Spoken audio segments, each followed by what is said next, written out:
Assalamualaikum warahmatullahi wabarakatuh. Al-Fatihah. A'udzubillahi minasyaitonirrajim. Bismillahirrahmanirrahim. Alhamdulillahirabbil alamin arrahmanirrahim maliki yaumiddin. Iyyaka na'budu wa iyyaka nasta'in shiratal mustaqim. Shiratal ladzina an'amta 'alaihim ghairil maghdubi 'alaihim waladdallin. Amin.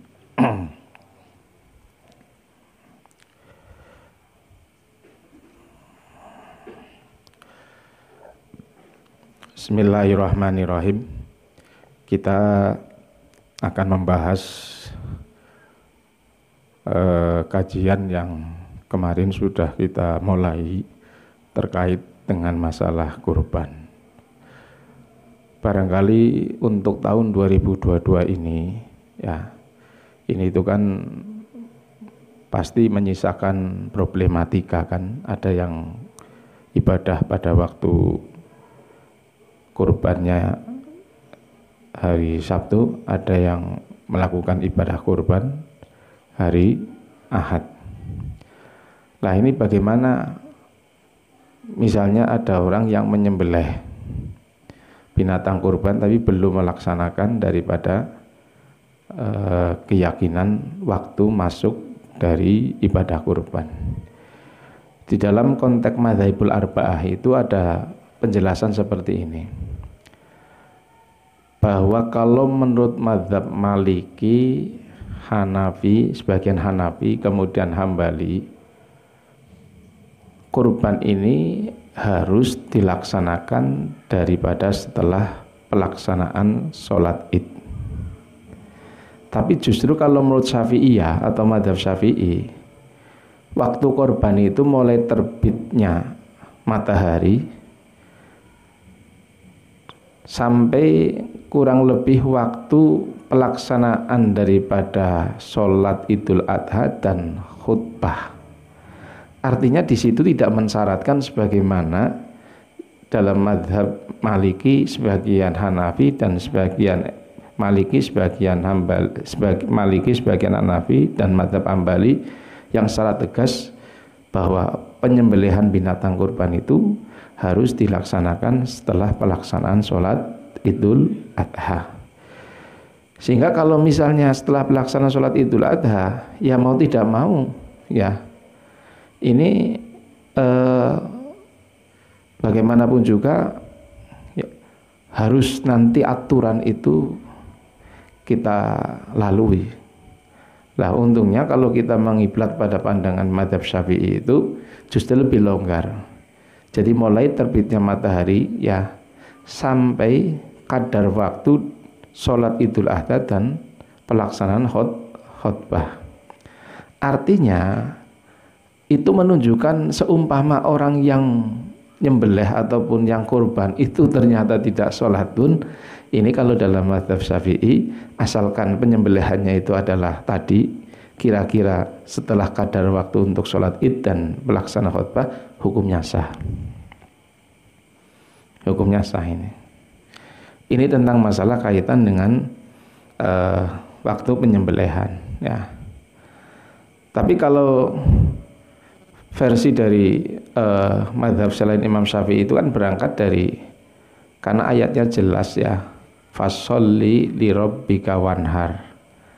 Kan itu kan kalimat wanhar disambung dengan kalimat sholli. Lah, sebagian mufassir itu memberikan penjelasan sholinya itu adalah sholat Idul Adha. Makanya ini pelaksanaan sholat Idul Fitri, dalil naklinya itu justru dikiaskan dengan dalil naklinya Idul Adha. Ini. Jadi fasholli li rabbika wanhar ini menunjukkan bahwa ya sholinya itu perintah kita untuk melakukan sholat Idul Adha. Setelah kita melaksanakan sholat Idul Adha, baru kemudian kita menjalankan ibadah kurban. Makanya beriringan antara sholi dan wanhar. Ini yang dijadikan dasar dalil dari selain mazhab Imam Syafi'i mengenai pelaksanaan penyembelihan kurban itu harus dilaksanakan setelah pelaksanaan daripada sholat Idul Adha. Jelas ya ini ya. Ya. Karena ini memang tadi saya katakan barangkali untuk tahun 2002 ini ya memang karena ada pilihan ya, ada yang versi nanti pas waktu Idul Adhanya tanggal ya 9 Juli atau hari Sabtu, ada yang versi ya sebagaimana yang dianut oleh pemerintah Indonesia dan disepakati oleh negara ASEAN. Ya, negara ASEAN itu semuanya hari Ahad semua. Hari Ahad semua. Jadi kalau dibandingkan antara yang Ahad dengan Sabtu itu, kalau melihat grafiknya itu malah yang kita lihat informasinya itu lebih banyak yang hari Ahad ini. Ya ini. Jadi makanya jangan terus kita mempunyai pandangan kenapa kita tidak nurut menggunakan daripada ukuran ataupun ketentuan waktu Saudi Arabia atau Mekah dan Madinah. Ini kalau kita menggunakan rujukan semuanya di sana, sementara ada tenggang waktu, batas waktu yang jauh antara kita dengan di sana. Contoh, misalnya kita ini sudah sholat subuh, di sana itu masih jam 1 ini. Nah kalau nanti kaitan dengan masalah puasa, terus ngiblatnya ke sana, ya kan? Berarti nanti jam 8 pagi kita itu masih boleh sarapan. Ya karena apa? Ngiblatnya itu di sana. Di sana itu kalau 8 pagi, berarti di sana itu masih, ya itu selisihnya itu 4 jam, ya. Jam 4 itu kan ya, atau jam 3 masih jam 3, masih malam di sana. Nah niku. Makanya kenapa Arab Saudi itu menentukan lebih dahulu, perlu dipahami bahwa tentang ukuran atau standar antara penanggalan Masehi dan penanggalan Hijriah itu memang beda konsep.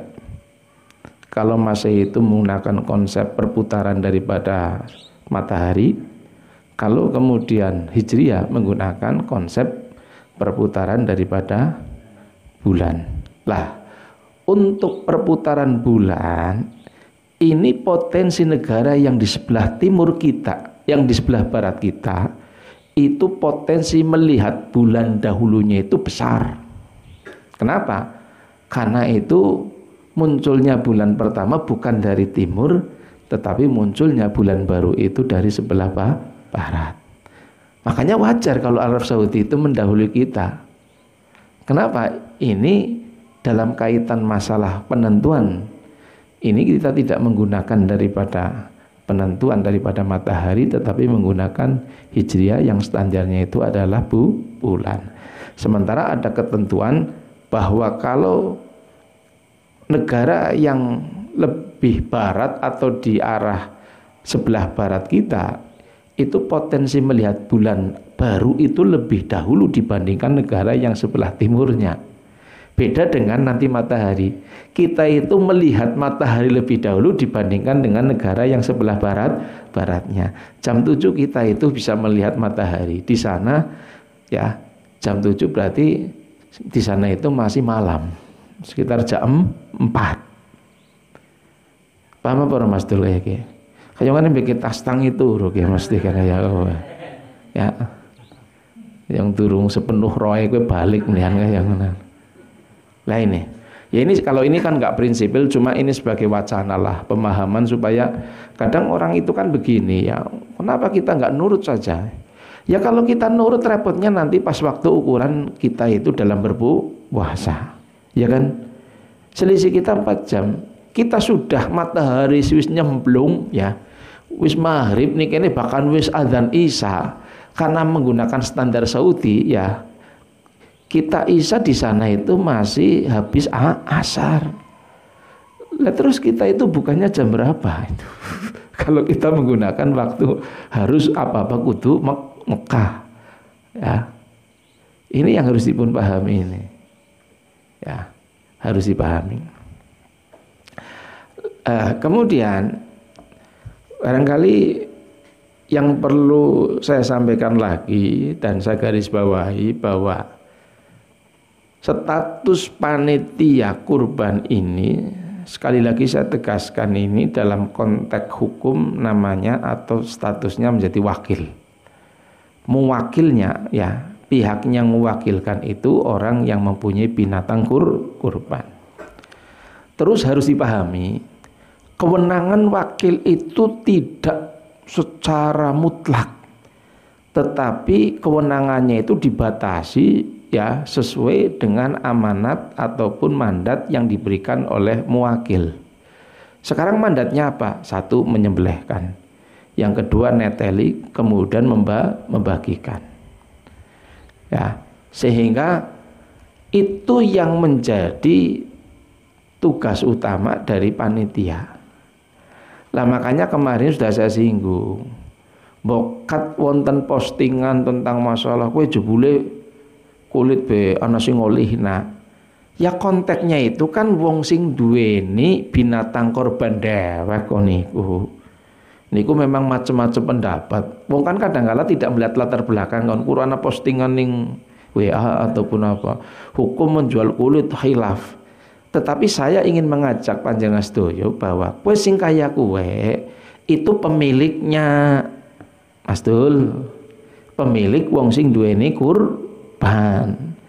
lan jenengan sebagai panitia, sebagai wakil itu enggak ada kewenangan apapun, dan dari pihak wong sing duweni kurban pun tidak pernah memandatkan sampean kowe kon ngedoli lumping, ngedoli kikil, ngedoli ndas wedhus supaya kemudian misalnya bahasanya untuk operasional panitia.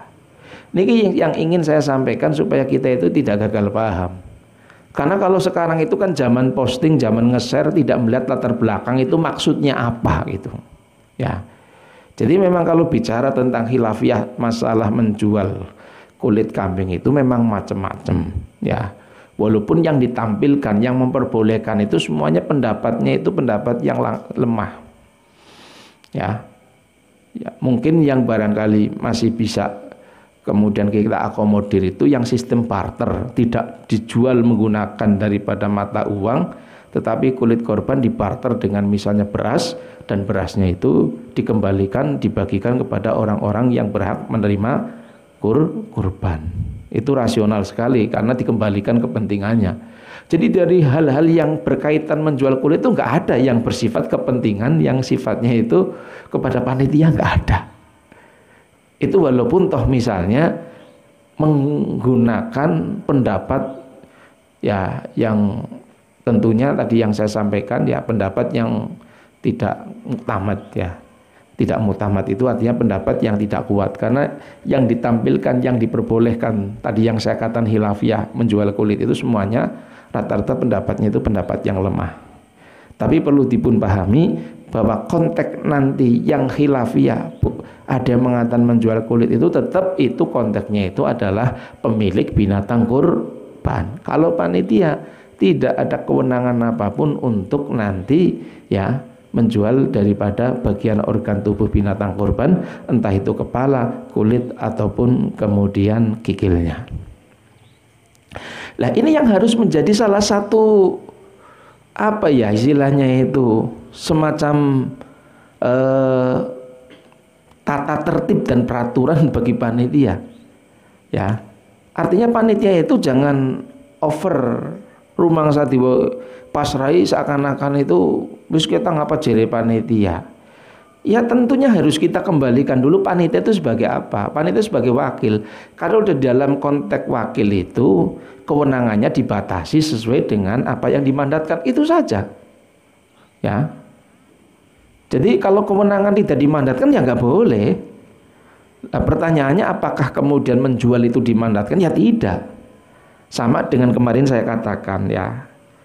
Jadi mengantisipasi kemudian timbulnya suudzon ataupun apa istilahnya ya hal-hal yang tidak baik. Sebaiknya kalau misalnya panitia masak, jangan kemudian nyuplik dulu ya daging yang belum dibagikan ya itu diambil. Kenapa? Ya kalau belum dibagikan kan itu kan belum ada hak-hak kita kan. Ya kan, walaupun kita juga berhak, faktanya itu belum kita terima. Kita boleh memakan, boleh mengkonsumsi setelah tamaluk. Tamaluk itu apa sih? Nampani, dicekel dewek. Ya. Terus yang kedua, sesuai dengan hadis Rasulullah Shallallahu Alaihi Wasallam, kan ada hadis yang menyampaikan lah, la yahillu malumriin illa anti binafsin, bahwa barange wong liya atau harta orang lain itu tidak halal kecuali mereka itu legawa. Kita tahu mereka itu legawa ataupun mereka itu menghalalkan. Lah, boleh panitia solusinya umpama tetepan masak, tetapi ya supaya ada bukti bahwa mereka legawa, kita harus nanti minta izin. Ya. Ya, kalau toh misalnya sapi, ya wong pitu ditakoni. Oke, ngapunten masak dingin panitia oleh, ya semono monggo. Masak dingin panitia oleh, semana monggo. Sing repot monggo, tapi burune tok iya ya. Penak panitia pesta kan ya gua ya. Beli ngerti kan ya gua ya. Lah ini repot sedulur. Ya. Makanya kalau saya itu memberikan solusi itu begini ya, silakan masak, wong itu memang panitia perlu ada suplemen. Tapi tolong tidak usahlah masak daging bakalnya kok bosan ikian ya, menggunakan masakan-masakan liya malah justru lebih terhormat ya dibandingkan dengan itu. Walaupun ada peluang untuk halal, kan ada peluang untuk halal, tetapi tidak terhormatnya itu karena apa? Ya dianggap bahwa kayong panitia tidak apa ya istilahnya ya, wong belum dibagi kok wis dipangan rame-rame kan, seperti itu kan ya. Ini juga berkaitan dengan posisi panitia sebagai wakil. Tidak bisa kemudian sewenang-wenang, ataupun panitia itu misalnya seakan-akan kewenangannya itu mutlak ya. Ya, kewenangan mutlak itu bagi pemilik daripada binatang kurban. Tapi ini kan sudah diwakilkan. Artinya kalau sudah diwakilkan, tentunya ini dipasrahkan saja kebijakan dan ketentuan yang terkait dengan masalah binatang kurban itu dikembalikan kepada jajaran panitia. Ini dipahami belum nih Mas Zul? Ya. Ya, masalahnya kalau sampai ini tidak paham ya, saya khawatirnya ya ini banyak yang punya pemahaman lah ya sing mien be ora apa-apa kan ya. Yang si repot itu sing mien ora apa-apa kowe. Ya. Tapi sebenarnya sekali lagi saya tegaskan, potensi itu halal ya. Potensi itu boleh, terbuka. Cuma yaitu kita tidak tahu kelegaan seseorang kecuali kalau memang kita itu mau mojar, ngomong. Baru kita bisa tahu bahwa orang itu betul-betul legawa. Tapi kalau misalnya sekedar hanya kemudian dugaan-dugaan, itu pasti belum bisa membuktikan karena memang wong ta macem-macem. Ini yang harus dipahami oleh panitia. Artinya panitia itu harus bersikap sensitif lah, artinya harus tahu tentang kondisi psikologis dari orang-orang yang korban itu macam-macam. Ana wong sing gampangan, lah wis ora apa-apa mana wis. Oh, sarapan panitia. Ana sing kemudian kaya kuwe ya tunge, ana ya kuwe, ana juga sing model kaya kuwe ya. Atau dipahi itu. Lah repot ini. Ini hal yang harus dipun pahami ketika kita itu menjadi panitia. Lah terus begini, sebagaimana yang pernah saya jelaskan ya, bahwa memberikan khusus kepada seseorang kalau bukan dalam konteks imbal balik itu tidak masalah. Contoh, imam masjid, imam musola oli tambahan endas, itu nggak apa-apa, tapi jangan itu merupakan ujroh atau ongkos upah waktu nyembelih. Tapi itu adalah bagian daripada hadiah. Ya. Bagian hadiah itu enggak masalah. Yang penting jangan kemudian bahwa ndas wedhus yang diberikan kepada imam musola, imam masjid ini bagian daripada konsekuensi ataupun karena dheweke nyembelih kemudian bahasa gampangane upahe itu ndas wedhus. Niki mboten angsan ya. memberikan karo wong sing nyembelih sing neteli misalnya kayak kowe. Itu kalau sebagai konsekuensi daripada atas nama upah itu tidak boleh. Ya, karena sekali lagi bahwa konteks masalah kurban ini semuanya latar belakangnya itu adalah sodako. Nah kalau sodako ini tidak ada hal-hal yang terkait dengan transaksional. Nah transaksional itu kan sesuatu yang nanti kan seperti itu kan upah atau segala macam. Tetapi ya wong nyembelih kemudian diupahi nggak masalah. Yang jadi masalah itu kan kalau upahnya dari daging kurban. Paham apa Mas Dul? Bukan berarti nyembelih aja diupahi. Enggak seperti itu. Monggo diupahi nggak masalah. Oleh panitia juga nggak masalah. Sing penting yang saya maksudkan itu bukan upah dari bagian binatang kurbane. Misalnya akhirnya karena nyembelih dinain ndas sapi dan itu sebagai semacam upah. Tapi kalau penghargaan kok karena imam ya wajar loh, ya. Kalau sebagai penghargaan, penghormatan sebagai hadiah itu hukumnya tidak masalah. Yang tidak boleh itu atas nama sebagai upah. Paham apa Mas? Jangan panitia utama kok orang paham repot ya. Iya. Memang berarti kalau kita sebagai panitia berarti panitia ngomongin singgah. Boten, nggih. Tetap status kulit itu kayak daging. Bisa mau tidak mau harus kemudian disedekahkan. Pembagian daripada daging korban itu kan kalau dilihat daripada sasarannya ada dua hukum. Yang pertama bisa disebut sodako kalau penerima itu adalah fakir miskin. Angger sing terima fakir miskin itu bebas pandipangan, pandidol ora apa-apa. Yang kedua, kalau daging korban diberikan maring wong sing mampu ya secara ekonomi itu mampu, itu bukan nanti sedekah tetapi namanya hadiah. Kalau hadiah hanya ada dua kemungkinan, dipangan dewek ataupun memberi makan orang lain. Jadi kalau misalnya panitia kebetulan panitia oleh lumping dan wong sing mampu ya oleh didol. Ya. Kalau saya kemarin kan boleh dolo. Nah kemudian uang itu saya bagikan kepada orang yang tidak mampu. Cuman kan berarti sing ngedol panitia bukan sing wong miskin neo. Lah iya, kan kita kembali pada hukum asal.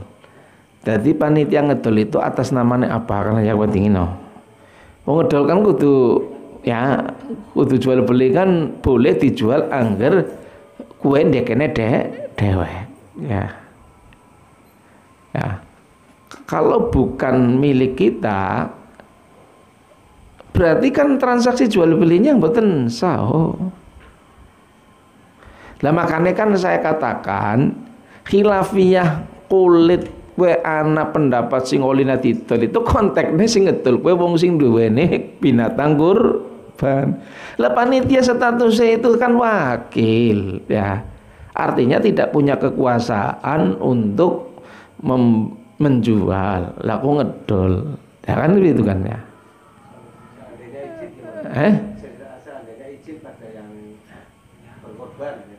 Iya kan izinnya bagaimanapun kan begini kan ya.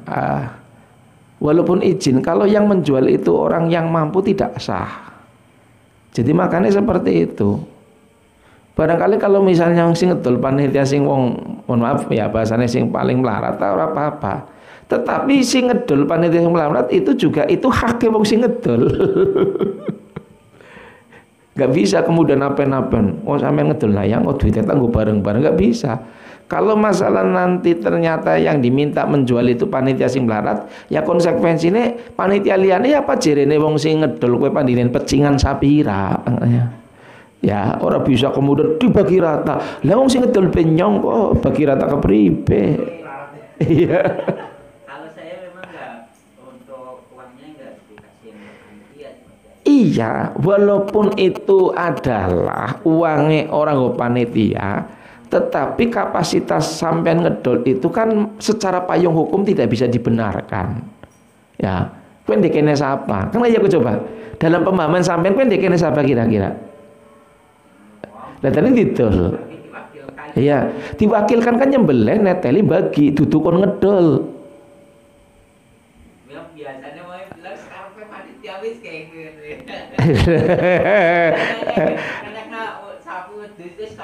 Karena orang ngerti karpe panitia itu bagaimanapun juga umpama toh misalnya kita mengikuti pendapat yang memperbolehkan itu harus ya tamaluk dimiliki. Kalau status itu masih menjadi binatang korban itu nggak boleh. Kan saya sudah pernah menyetir hadis man ba'a jilda udhiyah man ba'a jilda udhiyatihi fala udhiyatalahu. Barang siapa yang menjual kulit kurban maka dia itu kayak orang kurban. Nah ini yang dijadikan daripada pedoman para ulama ya, itu harus hati-hati. Harus hati-hati. Nah ini. Nah makanya angger kepengin panitia laka kepentingan ya, ini saya sarankan. Angger panitia laka kepentingan, dinekna wong sing paling melarat, selesai. Jadi nen kebungahan karo wong sing bener-bener ora mampu. Contoh orang darang tua ya kan, sing ora bisa kasab, ya kan? Apa maneh wis kaya ora li PKH pisano ya, karena dudu balane lurahe kan ya kok ya. Nah, karena sing pendukung lurah itu kan biasanya kan diperhatikan ya. Ya panitia kan kewenangannya wis mau siji nyembelihna, neteli bagi kena. Dan jenengan itu kewenangan kayak wedok ya. Berarti nanti kan panitia kan ada sing barat ya. Berarti kulit ngokon mana? Iya. Betul, ki kulit gak kon, tapi duitnya ya gak wong kowe. Iya memang sih. Jadi kan ada pakai sim polis apa bae. Iya. Tak kena wong bae. Benggo kon sudah pakai sing diane kayak gitu. Artinya sing kok orang bisa, dia itu bisa menjual haknya dewek tok. Orang kemudian ditumpangi rekayasa kayak model sampean ya. Ya Allah tuh diuli kulit tak kelewen.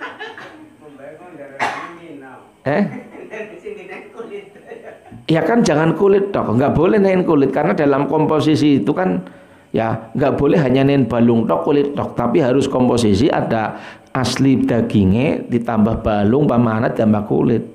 Ya itu kan dalam kaitan pembagian daging kurban seperti itu. Makanya kalau kemudian kita misalnya memberi itu kan bukan memberi kulit tok, kulit tok nggak cukup. Lah wong arane pengen nain kebungahan karo wong sing ora mampu. Ya kita nggak usah cemburu. Kan kayak berarti kan umpamanya polis sapi siji kan otomatis kan orang namanya wong 5 lah.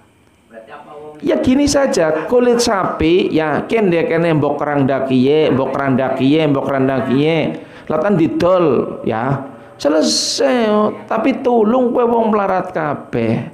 Ya berarti sing berarti kowe bareng-bareng ngedole ngono ya. Ya yang ngedol tang wong tulung didol nang kok duite mbeke di. Jadi kepemilikannya bukan kaya katun gede nemke, bukan kepemilikan wong siji, tapi kepemilikan wong 5. Kok didol misalnya 300, ya 300 bagi 5 Mas Dul ya.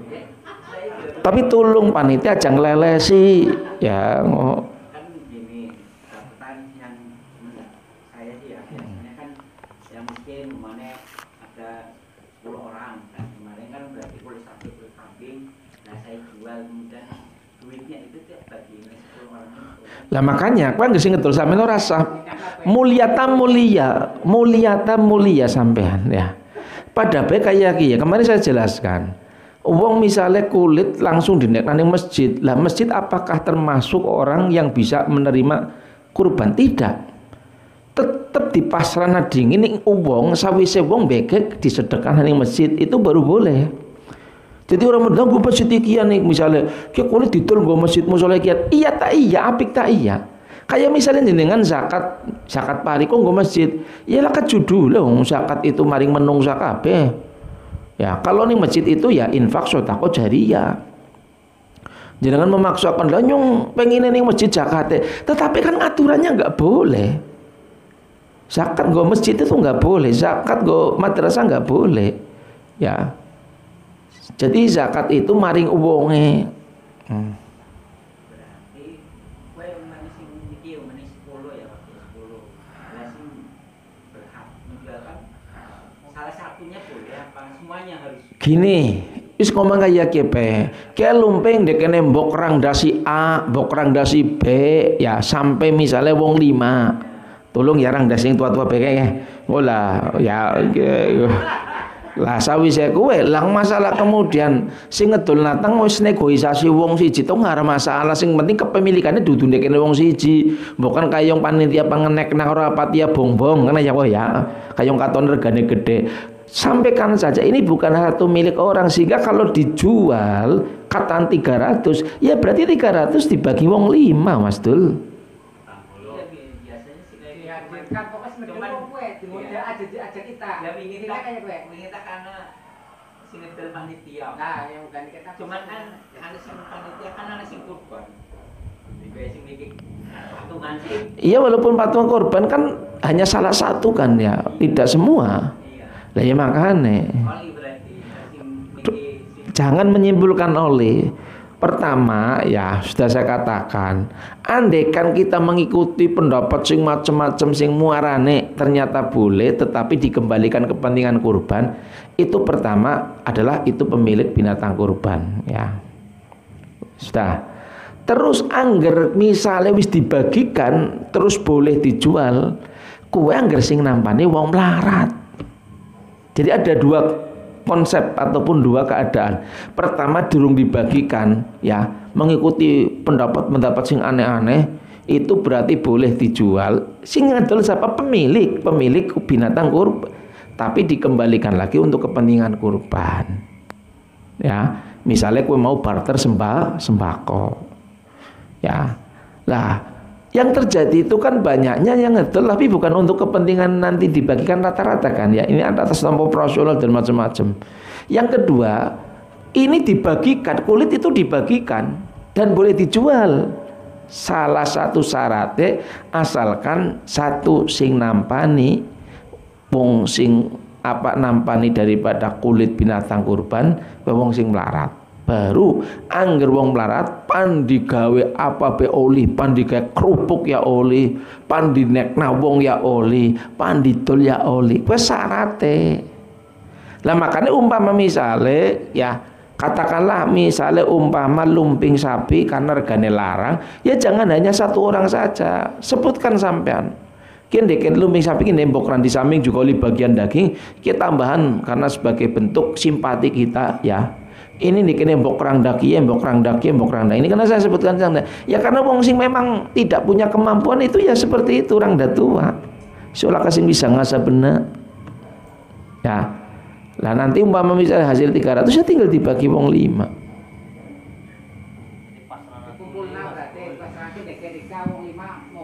Iya. Ya pandi cacak apa pandi apalatan sawi-sawi nggo masjid baik lah kayak kowe bikin mekanisme secara benar. Orang mau nih panitia oke lu nggo masjid aturan sing di kayak kowe. Ya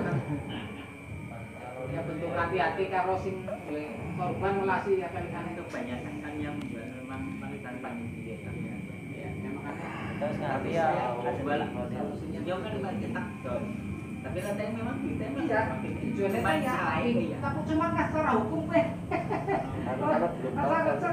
niat aku dulu secara hukum benar mau gane kadang kita sing wedine kayak termasuk pada lu tapi jebule salah gitu ya kita bukan amanat ya repot lah ya serius makanya sing beto corona gua sebelum ki dengan dari kak mana kartu pendapat asli bagi pejabat tadi panitia sudah tidak bertanggung jawab oh yang Gini,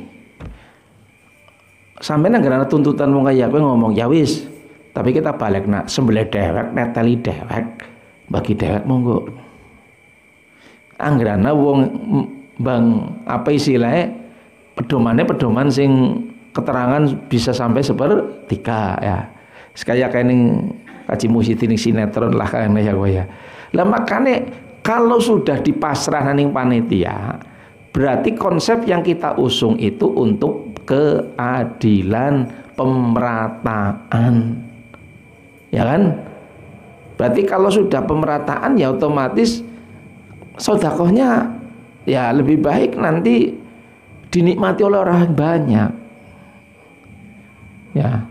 Karena sampean misalnya kaya wis mana suka korban ning kene ya korban ning omah bagaimana tulis sebelah dewek teteli dewek boleh bagi dewek selak. Lah kaya kata silakan pandi nggo sedulure tok tanggane ora dinenya kebangetan kan ya kaya gitu. Sing urunan korban sapi kan itu juga yang memang dari panitia ya. Akhirnya kadang-kadang wong sing ben saya korban seperti kalian. Berarti seperti kau sapi pira Mas Dul? Alias Tuhan ambil 7 kilo lah. Kayak Mas Beb kayak Mas Beb ingin ning musolane aku kayak. Ning musola aku sebagai perbandingan itu maksimal 3 kilo. Itu sudah melalui kajian yang mendalam. Bungkusannya dapat apa? Bungkusannya dapat apa? Lah kita atas nama kaum kan tergantung sapine ataupun korbannya pira bisa jadi bungkusannya itu 0,5 kilo. Atau 1 kilo lah kan ya kowe ya Kan minta aku kan rapat nih. dalam Aku 3 kilo tapi latane bungkusan. ya kan begini memang begini ya ini kan sekedar sharing ya bungkusan takan tidak ada ukuran deleng nanti sapi atau binatang sing disembelih ke akeh apa orang ya kan. Tetapi ketentuan masalah wong sing kurban ta ya untuk sebagaimana tadi yang saya sampaikan khusus di musola saya itu yang iuran sapi maksimal dapatnya 3 kilo ya kayong 7 kilo tak kayong berlebihan ya. Assalamualaikum warahmatullahi wabarakatuh.